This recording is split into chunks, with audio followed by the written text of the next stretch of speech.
Hello viewers, welcome to Telugu audio stories. మీరు కనుక ఛానల్ని ఫస్ట్ టైం చూస్తున్నట్లయితే ఛానల్ని సబ్స్క్రైబ్ చేయండి, లైక్ చేయండి. అలానే ఈ స్టోరీపై మీ విలువైన ఒపీనియన్ని కామెంట్ రూపంలో తెలియచేయండి. ఇక కథలోకి వెళ్దామా? వీడియో చూస్తున్నందరూ కింద కనిపిస్తున్న హైప్ ఆప్షన్ నొక్కి వీడియోని ఎంకరేజ్ చేయండి. ఖుషి పూర్తిగా పెయింటింగ్ కంప్లీట్ చేసి చిరునవ్వుతో పెయింటింగ్ వైపు చూడడం చూసి కార్తిక్ పెదవుల మీద కూడా చిరునవ్వు చేరుతుంది. కార్తిక్ చిన్నగా చప్పుడు చేయకుండా, ఖుషి చూడకుండా తను వెనక్కి వెళ్ళి ఖుషి వేసిన పెయింటింగ్ వైపు చూస్తాడు. అంతే, పెయింటింగ్ చూడగానే కార్తిక్ కళ్ళలో కోపం, పెదవుల మీద చిరునవ్వు రెండు ఒకేసారి చేరుతాయి. ఖుషి బుగ్గ మీద వేలు పెట్టుకుని ఆలోచిస్తూ, ఇప్పుడు రావణ్ ఈ పెయింటింగ్ చూస్తే ఎలా రియాక్ట్ అవుతాడు అని అనుకుంటూ, అమ్మో వద్దులే, రావణ్ ఈ పెయింటింగ్ చూడకూడదు, దాచిపెట్టేయాలి అని అనుకుంటూ పైకి లేచి ఎక్కడ దాచిపెట్టాలి దీన్ని అని తల అటు ఇటు తిప్పి చూస్తూ వెనక్కి అడుగులు వేస్తుంది. 4 అడుగులు వేయగానే ఏదో అడ్డు తగిలి వెనక్కి తిరిగి చూస్తే సీరియస్ గా తన వైపే చూస్తూ ఉన్న కార్తిక్ ని చూసి షాక్ అయ్యి ఒక్క నిమిషంలో తేరుకొని కార్తిక్ పెయింటింగ్ చూశాడేమోనని వెనక్కి తిరిగి చూసి మళ్ళీ కార్తిక్ వైపు చూస్తుంది. కార్తిక్ సేమ్ అలాగే సీరియస్ గా చూస్తూ ఉండడం చూసి కార్తిక్ పెయింటింగ్ చూశాడు అని అర్థమయ్యి పళ్ళన్నీ బయట పెట్టి కోల్గేట్ ఒకటి నవ్వుతూ, హిహి రావణ్ నువ్విప్పుడొచ్చావు అని అడుగుతుంది. కార్తీక్ ఏం మాట్లాడకుండా అలాగే సీరియస్ గా చూస్తూ ఒక అడుగు ఖుషి వైపు వేస్తాడు. 3 అడుగుల దూరాన్ని కొంచెం దగ్గర చేస్తూ. ఖుషికి కార్తీక్ కోపం చూసి భయంగా ఉన్నా సరే కదలకుండా అలాగే నిలబడుతుంది. కార్తీక్ మరొక అడుగు ముందుకు వేసి మరింత దగ్గరగా జరిగి 1 ఇంచు దూరంలో మాత్రమే ఉండి సీరియస్ గా, ఏంటే నువ్వు వేసిన పెయింటింగ్ నేనెలా కనిపిస్తున్నాను నీకు, చెప్పవే ఏంటిదంతా అని అడుగుతాడు బేస్ వాయిస్ తో. కార్తీక్ వాయిస్ కి భయంతో చిన్నగా వణుకుతూ కార్తీక్ కళ్ళలోకి బెదురు కళ్ళతో చూస్తూ మౌనంగా ఉంటుంది ఖుషి. కార్తీక్ నవ్వుకుంటూ పైకి మాత్రం సీరియస్ గా, ఏయ్ ఏంటే ఏం మాట్లాడకుండా సైలెంట్ గా ఉన్నావు, మాట్లాడు, ఏంటే నువ్వేసిన పెయింటింగ్ అని వాయిస్ లో బేస్ పెంచి మళ్ళీ అడిగితే ఖుషి భయంతో ఉన్న ఇంచు దూరాన్ని కూడా చెరిపేస్తూ కార్తీక్ ని గట్టిగా హక్ చేసుకొని, నువ్వు గట్టిగా అరవకు రావణ్, నాకు భయం వేస్తుంది. నేను మూవీ చూస్తూ ఉన్నప్పుడు నేను మిమ్మల్ని అక్కడ ఊహించుకున్నాను. అయినా నాకు నువ్వు అలాగే నచ్చావు కదా, అందుకే ఇలా పెయింటింగ్ వేశాను. కాకపోతే వాళ్ళ ఫేస్ కాకుండా మన ఫేస్ డ్రా చేశాను అని చెప్తుంది. బీస్ట్ బ్యూటీ చుట్టూ ఒక చెయ్యి వేసి బ్యూటీ కళ్ళలోకి చూస్తూ ఉంటే బ్యూటీ బీస్ట్ ఓడిలో కూర్చున్నట్టుగా కూర్చుని బీస్ట్ కళ్ళలోకి చూస్తూ ఉంటుంది ఆ పెయింటింగ్ లో. కాకపోతే బీస్ట్ ఫేస్ కి బదులు కార్తీక్ ఫేస్, బ్యూటీ ఫేస్ కి బదులు ఖుషి ఫేస్ ఉంటుంది. చూడండి, బ్యూటీ అంటే నేను, బీస్ట్ అంటే మీరు, బ్యూటీ అండ్ బీస్ట్ అంటే నువ్వు నేను, చూడండి ఎంత బాగున్నామో అని అంటుంది పళ్ళన్నీ బయటపెట్టి బ్రైట్ గా నవ్వుతూ. కార్తీక్ ఖుషి నవ్వుకి మనసులో సంతోషంగా ఫీల్ అవుతూ పైకి కొంచెం సీరియస్ గా, అంటే ఏంటి నీ ఉద్దేశం, నేను బీస్నా అని అడిగితే ఖుషి నవ్వుతూ, అదే కదా చెప్తున్నాను, నువ్వు బీస్ నేను బ్యూటీ, మనం బ్యూటీ అండ్ బీస్ట్, చాలా క్యూట్ పేరు మంది అని అంటుంది కార్తీక్ మెడ చుట్టూ చేతులల్లేసి.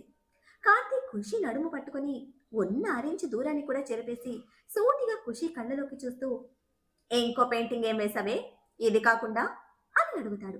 ఖుషి కొంచెం ఆశ్చర్యంగా కార్తీక్ వైపు చూసి మళ్ళీ వెంటనే మూతి తిప్పుతూ, నేను చెప్పను, మీ మీద అలిగాను నేను అని అంటుంది.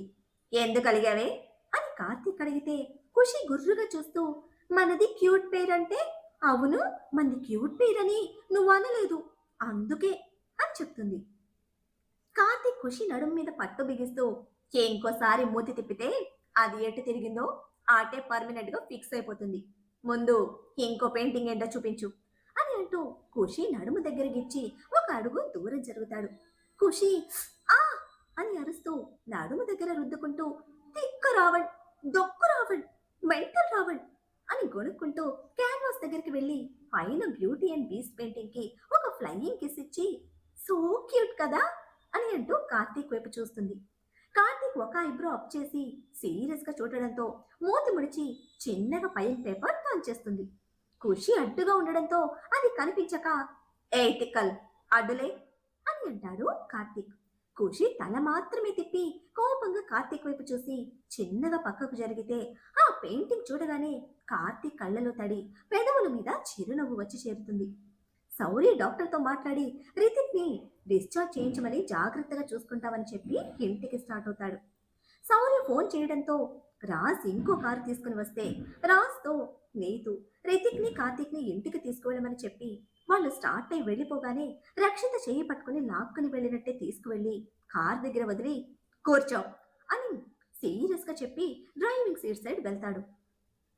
రక్షిత కొంచెం కోపంగా సౌర్య వైపు చూస్తూ ఇప్పుడు మళ్ళీ ఏమైంది ఈ మెంటల్ పోలీస్కి అని అనుకుంటూ కార్లో కూర్చుంటే సౌర్య సీరియస్గా కార్ స్టార్ట్ చేసి రోడ్ మీద పరుగులు పెట్టిస్తాడు.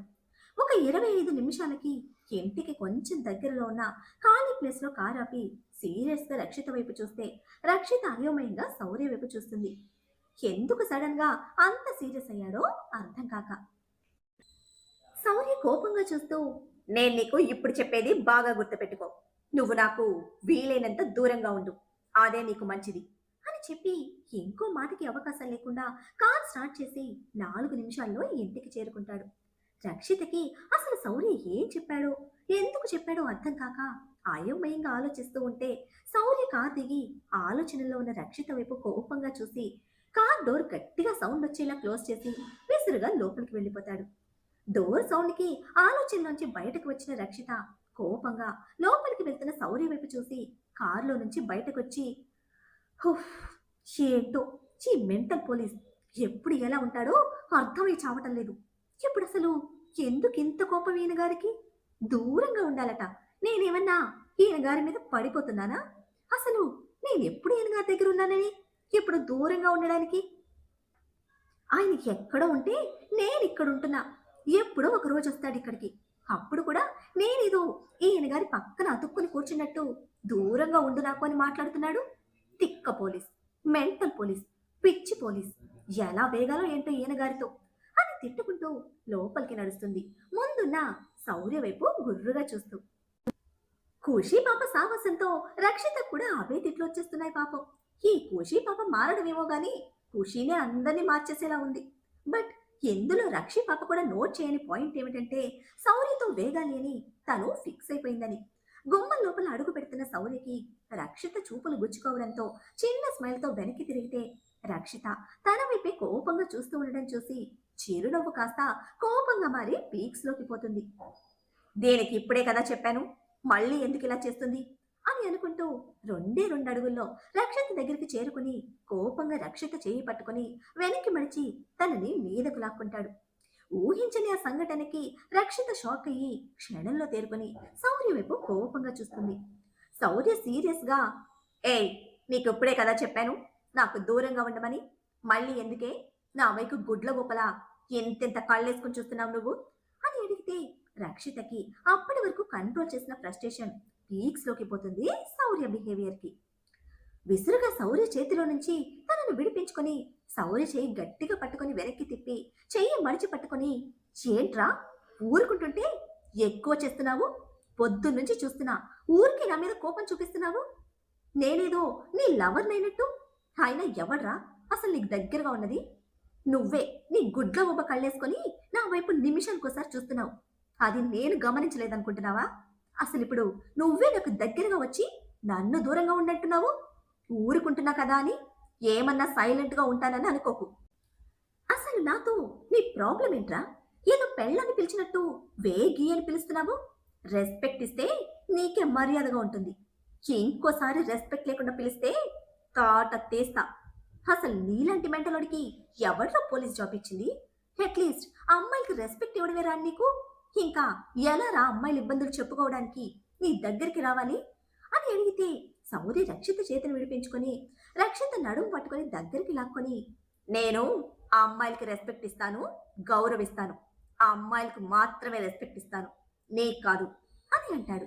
సౌర్య చెప్పింది నిమిషం తర్వాత అర్థమైన రక్షిత సౌర్య కాలు మీద గట్టిగా తొక్కి యూ ఈడియట్ అని అరిస్తే గట్టిగా తొక్కడంతో సౌర్య రక్షితను వదిలి 2 అడుగులు వెనక్కి వేసి ఓసే రాక్షసి, ఎంత గట్టిగా తొక్కావే అని చిన్నగా గెంతులు వేస్తూ ఉంటాడు.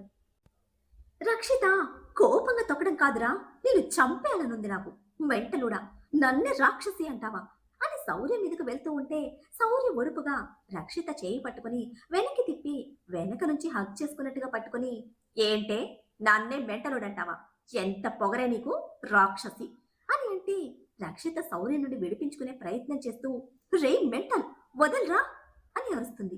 శౌర్య రక్షిత చేతి మీద మరింత పట్టు బిగిస్తూ, మర్యాదగా సారీ చెప్పు, అప్పుడు వదిలేస్తాను అని అంటే రక్షిత చెయ్యి కొంచెం నొప్పిగా అనిపిస్తూ ఉన్నా సరే, పోరా, నేను మాత్రం నీకు చచ్చిన సారీ చెప్పను అని అంటుంది మూతి బిగించి. శౌర్య మరింతగా రక్షిత చేయి మీద పట్టు బిగిస్తూ, నువ్వు సారీ చెప్పే వరకు అస్సలు వదిలిపెట్టను, మర్యాదగా నాకు సారీ చెప్పు అని అంటాడు రక్షిత వదిలించుకునే ప్రయత్నం చేస్తూ ఉంటే. శౌర్య మరింత పట్టు బిగించేసరికి నొప్పిగా ఉన్నా ఓర్చుకుంటూ శౌర్య చేతిలో గింజుకుంటూ ఉంటుంది. అది చూసి శౌర్య నవ్వుతూ, ఏంటే ఈ పోలీసోడి చేతిలో నుంచే విడిపించుకుందామనేనా అని అంటే శౌర్య గట్టిగా పట్టుకోవడంతో రక్షిత చేయి ఎర్రగా అయిపోయి నొప్పి ఎక్కువగా అనిపించడంతో కాసేపటికి రక్షిత సైలెంట్ గా నిలబడుతుంది. రక్షిత సైలెంట్ గా ఉండడంతో విడిపించుకోలేక సారీ చెప్తుందేమోనని తన చేతి మీద చిన్న స్మైల్ తో మరింత పట్టు బిగించి, ఏంటే రాక్షసి, అప్పుడే ఓటం ఒప్పుకుంటున్నావా అని అడిగితే అప్పుడే శౌర్య చేతి మీద ఏదో తడి తగలడంతో అవి రక్షిత కన్నీళ్లని అర్థమయ్యి వెంటనే రక్షిత చేయి వదిలేసి కంగారుగా రక్షితని తన వైపు తిప్పుకొని రక్షిత చేయి వైపు చూస్తాడు. రక్షిత చేయి కొద్దిగా స్వెల్లింగ్ వచ్చి ఎర్రగా రక్తం గడ్డ కట్టినట్టు అవడం చూసి, ఏయ్ ఏంటే, ఇంత పెయిన్ ఉన్నప్పుడు చెప్పాలి కదా అని అంటూ రక్షిత చేయి పట్టుకోగానే రక్షిత శౌర్య చేతిని విసిరి కొట్టి చెంప మీద జారుతున్న కన్నీళ్లను తుడుచుకుంటూ కోపంగా శౌర్య వైపు చూసి విసురుగా లోపలికి వెళ్ళిపోతుంది. శౌర్యకి చెంప మీద జారుతున్న కన్నీళ్లతో ఉన్న రక్షితను చూడగానే మనసు బాధగా మారిపోతే రక్షిత బాధకి తానే కారణమైనందుకు అతని మీద అతనికి విపరీతమైన కోపం వచ్చి ఫాస్ట్ గా లోపలికి వెళ్తాడు రక్షిత కోసం. హాల్లో ఎక్కడ రక్షిత కనిపించకపోవడంతో డైరెక్ట్ గా అతని రూమ్ పక్కనే ఉన్న రక్షిత రూమ్ దగ్గరికి వెళ్తాడు. రక్షిత బెడ్ మీద కూర్చొని చేతి వైపు తడి కళ్ళతో చూసుకుంటూ ఉండడం చూసి శౌర్య ఒక్క క్షణం కూడా నిలబడలేక ఫాస్ట్ గా లోపలికి వెళ్లి రక్షిత ముందు మోకాళ్ళ మీద కూర్చొని సున్నితంగా రక్షిత చేతిని తన చేతిలోకి తీసుకొని తడి కళ్ళతో చూస్తూ, ఐఎమ్ సారీ అని చెప్తాడు సిన్సియర్ గా. రక్షిత ఒక్క క్షణం, కేవలం ఒక్క క్షణం శౌర్య కళ్ళలోకి చూసి సున్నితంగా చేతిని అతని చేతిలో నుంచి వెనక్కి తీసుకొని, ప్లీజ్ మీరు నాకు దూరంగా ఉండండి అని అంటుంది. దూరం అనే మాట శౌర్య మనసు తీసుకోలేకపోతూ ఉంటే ఎక్కడో ఒక మూలన్న సున్నితత్వం పూర్తిగా అతనిలో నుంచి బయటకు వచ్చి రక్షిత కళ్ళలోకి చూస్తూ, ఐఎమ్ రియల్లీ సారీ, కొంచెం ఓవర్ రియాక్ట్ అయ్యాను, నేను హర్ట్ చేసినందుకు నువ్వు ఏ పనిష్మెంట్ ఇచ్చినా ఓకే అని హార్ట్ఫుల్ గా చెప్తాడు తల దించుకొని. శౌర్యని ఎప్పుడు ఒక యాటిట్యూడ్ అండ్ యారగెంట్ పర్సన్ గా, ఇంకా తనతో కోపంగా ఉన్నా కూడా ఎప్పుడు అందరితో సరదాగా ఉండడం మాత్రమే చూసిన రక్షి ఇప్పుడు శౌర్య అలా సారీ చెప్తూ తలదించుకోవడం ఏ మాత్రం తన మనసు ఒప్పుకోలేకపోతుంది. వెంటనే బెడ్ మీద నుంచి లేచి నిలబడి 4 అడుగులు శౌర్యకి దూరం జరిగి, సరే అయితే ఏ పనిష్మెంట్ ఇచ్చినా చేస్తావా అని అడుగుతుంది సూటిగా శౌర్య వైపు చూస్తూ. శౌర్య లేచి నిలబడి రక్షిత కళ్ళలోకి చూస్తూ, ఖచ్చితంగా చేస్తాను, నా వల్ల ఒకరు అకారణంగా బాధపడడం నాకు ఇష్టం ఉండదు, ఏదో కోపంతో నిన్ను హర్ట్ చేశాను, అందుకే నువ్వు ఏ పనిష్మెంట్ ఇచ్చినా నాకు ఓకే అని చెప్తాడు స్థిరంగా. పైకి ఇలా ఉంటే మనసులో మాత్రం శౌర్యకి రక్షిత విషయంలో ఒక క్లారిటీ వస్తూ ఉంటుంది. తన మొదటి పరిచయం నుంచి గుర్తు చేసుకుంటూ ఎవరితో ఉండని విధంగా, ముఖ్యంగా అమ్మాయిలకు ఆమెడ దూరంలో ఉండే అతను కేవలం రక్షి విషయంలో చాలా వేరుగా ఉన్నాడు. ఊరికి తనను విసిగించడం, కోపం చూపించడం, మళ్ళీ తన బాధపడుతూ ఉంటే అతని మనసు బాధపడడం, అతను తన బాధని చూడలేకపోవడం, గేమ్ లో ప్రపోజ్ చేయమని చెప్పినప్పుడు ఏదో అలా చెప్పడం కాదు కదా అతని మనసులో మాటలు బయటకు రావడం, ఇలా అన్ని అర్థం చేసుకుంటూ నేను రక్షితని లవ్ చేస్తున్నానా అని అనుకోగానే అతని మనసు సంతోషంతో ఉరకలు వేస్తుంది. అతని కళ్ళల్లో ఒక చిన్న స్పార్క్, ఇంకా పెదవుల మీద చిరునవ్వు చేరుతుంది. మళ్ళీ వెంటనే అతను ఆమెను బాధ పెట్టడం గుర్తు చేసుకుని కొంచెం డల్గా చూస్తాడు రక్షిత వైపు. రక్షిత శౌర్య మీద నుంచి చూపు తిప్పేసి, మంచిది, అయితే ఒక పని చేయండి, దయచేసి నాకు మీరు వీలైనంత దూరంగా ఉండండి, అంతేకాదు మీరు ఇక్కడికి వచ్చే ముందు చెప్పండి, నేను ఆఫీస్కి వెళ్ళిపోతాను మీకు కనిపించకుండా. మీకు నేను కనిపిస్తేనే కోపం వస్తుంది కదా, నన్ను మీరు శత్రువును చూసినట్టు చూస్తున్నారు, అందుకే మీరు ఇందాక చెప్పినట్టు ఇంక నుంచి వీలైనంత దూరంగా ఉంటాను నీకు అని అంటే శౌర్యకి రక్షిత మాటలకి కోపం బాధ ఒకేసారి కలుగుతాయి. ఏం మాట్లాడకుండా మౌనంగా ఒక్క క్షణం రక్షిత వైపు చూసి బయటకు వెళ్ళిపోతే రక్షిత వెళ్తున్న శౌర్య వైపే మౌనంగా చూస్తూ ఉండిపోతుంది. 2 నిమిషాలకి శౌర్య ఫస్ట్ ఎయిడ్ బాక్స్ తో రూమ్ లోకి వచ్చి సోఫాలో కూర్చొని కళ్ళు మూసుకొని వెనక్కి ఆనుకొని ఉన్న రక్షిత ముందుకు వెళ్ళి గుడ్ బాయ్ లా సిట్ రైట్ లో కూర్చొని చెంప కింద చేయి పెట్టుకొని రక్షిత వైపే కన్నార్పకుండా చూస్తూ ఉంటాడు. ఆలోచనల్లో ఉన్న రక్షిత శౌర్య దగ్గరికి వచ్చి అక్కడ కూర్చున్నది కూడా గమనించకపోతే రక్షిత వైపే చూస్తూ ఉన్న శౌర్య చూపు రక్షిత చేతి మీద పడుతుంది. చెయ్యి బాగా వాచి ఎర్రగా ఉండడంతో బాధగా చూస్తూ సారీరా అని అనుకుంటూ సున్నితంగా రక్షిత చేతిని చన్న చేతిలోకి తీసుకుంటాడు. కళ్ళు మూసుకొని ఆలోచనలో ఉన్న రక్షిత శౌర్య స్పర్శకు ఉలిక్కిపడి కళ్ళు తెరిచి చూస్తే శౌర్య ఫస్ట్ ఎయిడ్ బాక్స్ లో నుంచి పెయిన్ రిలీఫ్ ఆయింట్మెంట్ తీసుకొని రక్షిత చేతికి రాసేలోపు రక్షిత చేతిని సున్నితంగా విసురుగా వెనక్కి లాక్కొని శౌర్య వైపు కోపంగా చూస్తుంది. శౌర్య చిన్న నవ్వుతో రక్షిత మోచేతి దగ్గర పట్టుకొని తన వైపు తీసుకొని 2 నిమిషాలు కామ్గా ఉంటే నా పని కంప్లీట్ అవుతుంది అని అంటూ రక్షిత చేతిని వెనక్కి లాక్కునే ప్రయత్నం చేస్తూ ఉంటే సున్నితంగా అయినా కొంచెం గట్టిగా చేతిని పట్టుకొని చాలా నెమ్మదిగా ఆయింట్మెంట్ అప్లై చేస్తాడు. శౌర్య ఇంకా వినడు అని అర్థమయ్యి రక్షిత మౌనంగా తల పక్కకు తిప్పేసి మౌనంగా ఉంటే శౌర్య 2 నిమిషాల తర్వాత రక్షిత చెయ్యి వదిలి హ్యాండ్ వాష్ చేసుకుని వస్తాడు. రక్షిత దగ్గరికి వెళ్ళి మళ్ళీ అలాగే కింద కూర్చొని రక్షి లెఫ్ట్ హ్యాండ్ ని తన చేతిలోకి తీసుకొని బేబీ అని పిలిస్తే రక్షిత శౌర్య పిలుపుకి కళ్ళు పెద్దవి చేసుకొని చూస్తుంది శౌర్య వైపు. ఖుషి పైన ఉన్న బ్యూటీ అండ్ బీస్ట్ పెయింటింగ్ కి ఒక ఫ్లయింగ్ కిస్ ఇచ్చి సో క్యూట్ కదా అని అంటూ కార్తీక్ వైపు చూస్తే కార్తీక్ ఒక ఐబ్రో అప్ చేసి సీరియస్ గా చూడడంతో మూతి ముడిచి చిన్నగా పేపర్ టర్న్ చేస్తుంది. ఖుషి అడ్డుగా ఉండడంతో అది కనిపించక ఏ తిక్కల్ అడ్డులే అని అంటాడు కార్తీక్. ఖుషి తల మాత్రమే తిప్పి గుర్రుగా కార్తీక్ వైపు చూసి చిన్నగా పక్కకు జరిగితే ఆ పెయింటింగ్ చూడగానే కార్తీక్ కళ్ళలో తడి పెదవుల మీద చిరునవ్వు వచ్చి చేరుతుంది. అక్కడ కార్తీక్ ఫ్యామిలీ ఫోటో ఉంటుంది. విజయేంద్ర రావణ్ గారు దాక్షాయిని గారు కూర్చుని ఉంటే దాక్షాయిని గారి పక్కన చిన్నప్పటి కార్తీక్ కూర్చుని ఉంటే విజయేంద్ర గారి బడిలో ఖుషి కూర్చుని ఆయన మీసంతో ఆడుతున్నట్టు ఉంటుంది. ఒక పక్క ప్రతాప్ గారు అరవింద గారు నిలబడి ఉంటే ఇంకో పక్క ఆనంది గారు శౌర్య నిలబడి ఉంటారు. వీళ్ళకు ముందు కింద ఆకాష్ వేదు ఆదిత్య రక్షిత కూర్చుని ఉంటే పక్కనే చేతి కర్రలతో రాజేంద్ర గారు వజ్రం గారు చెరొక పక్క నిలబడి ఉంటారు. శౌర్య తన మనసులో రక్షపై ఉన్న ప్రేమను తాను తెలుసుకున్నాడు. మరి శౌర్యకు తనపై ఉన్న ప్రేమను రక్ష ఎప్పుడు గుర్తిస్తుంది? ఇంటికి వెళ్ళిన రియా కోసం ఎదురు చూస్తున్న గిఫ్ట్ ఏమిటి? రితిక్ ప్రేమించిన అమ్మాయితో అతని పెళ్లి జరుగుతుందా? ఏం జరుగుతుందో తెలుసుకోవాలంటే నెక్స్ట్ ఎపిసోడ్ ని ఫాలో చేయండి. అలానే ఈ ఎపిసోడ్ ని లైక్ చేయడం మాత్రం మర్చిపోకండి. Bye friends.